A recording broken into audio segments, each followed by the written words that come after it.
It's been bought and sold for thousands of years, but jade hasn't lost its luster.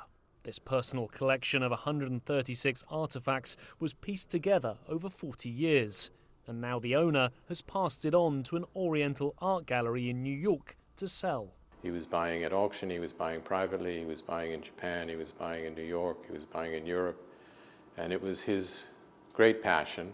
But as very often happens, the collecting passion doesn't transmit through the family in the same way. This treasure trove dates back over 6,000 years, some of the oldest pieces coming from the Neolithic period. Most of these artifacts survived because they were buried. Items like ornamental pendants, ceremonial daggers, and yabi, a toothed disc thought to be a talisman to help the dead beyond the grave. Jade became the chosen material for ornament and for status objects.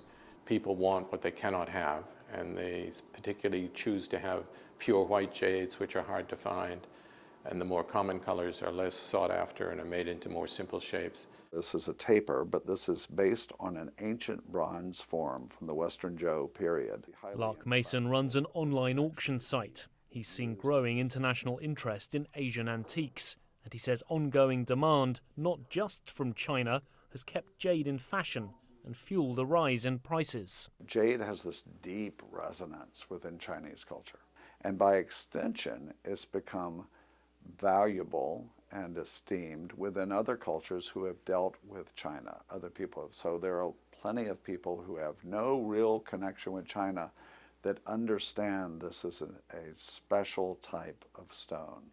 Of course, the internet and online auction houses have simplified those ancient global trade routes, meaning that Western buyers now have easier access to items like this and to owning a piece of Chinese history.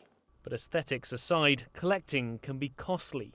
This 2,000-year-old cup is expected to sell for around $2 million, proving that jade is just as highly prized in this millennia as in ones gone by.